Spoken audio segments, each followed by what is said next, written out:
Polisi gerebek pabrik narkotika di Kampung Santri Citerep, Bogor. Warga kaget berasa mimpi.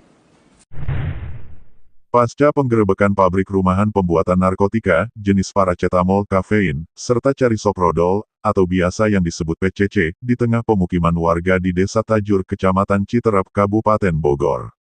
Oleh Kepolisian Polda Metro Jaya, beberapa waktu lalu, membuat warga setempat kaget dan tidak menyangka kampung yang dijuluki Kampung Santri itu pun dijadikan tempat pembuatan obat terlarang. Inilah suasana rumah yang berada di Legokrati, Desa Tajur, Kecamatan Citerep, Kabupaten Bogor, yang dijadikan pabrik rumahan pembuatan obat PCC, yang berada di tengah pemukiman warga pasca penggerebekan yang dilakukan oleh Kepolisian Polda Metro Jaya. Garis polisi pun terlihat sudah dipasangi oleh pihak Kepolisian Polda Metro Jaya di sekitar rumah yang dijadikan pabrik pembuatan obat terlarang tersebut. Sebelum penggerebekan yang dilakukan oleh Kepolisian Polda Metro Jaya, pabrik rumahan ini selalu ramai dengan aktivitas sejumlah orang di dalamnya. Alih-alih mengelabui warga, sejumlah orang yang diduga lebih dari 4 orang ini mengaku rumah yang dikontraknya itu dijadikan bengkel bubut yang sudah berjalan sejak 7 bulan lalu.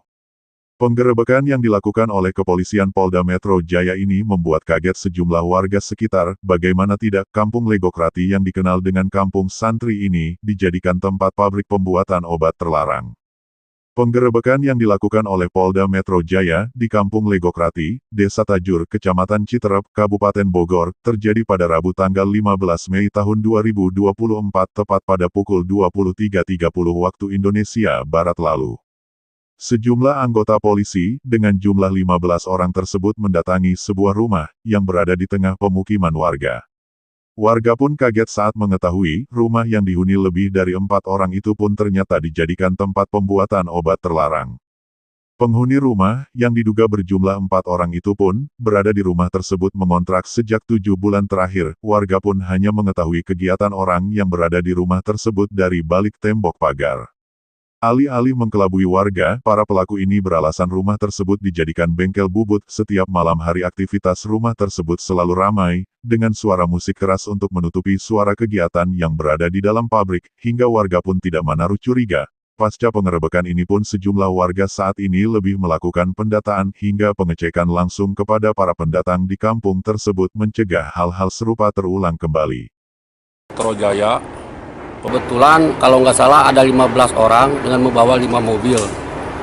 Nah, waktu penggerebekan Pak RT sendiri awalnya memang tidak dikasih tahu dulu lah gitu. Tahu-tahu terjadi ada kedatangan dari Kepolisian Polda Metro Jaya.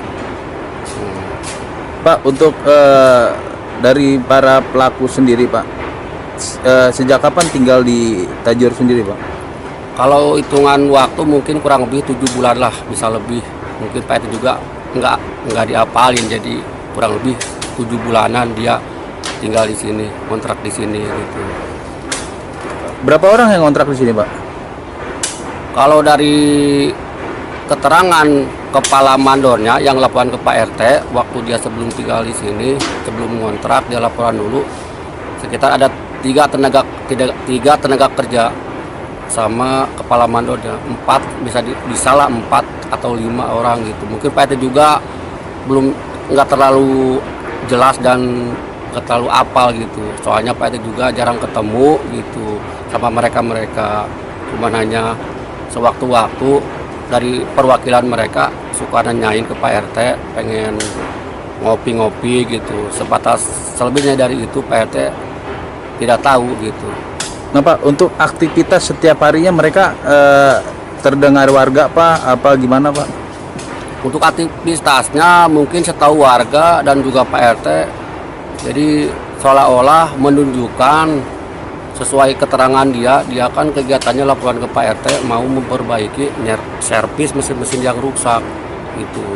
Untuk kegiatan di dalam tidak bisa kami lihat atau tidak bisa kami inilah gitu, lihat gitu seperti apa kegiatan mereka di dalam gitu. Kemungkinan di lokasi dia dari gerbang ke lokasi bangunannya itu lumayan jauh itu, sekitar 25 meter dan tidak terjangkau oleh masyarakat.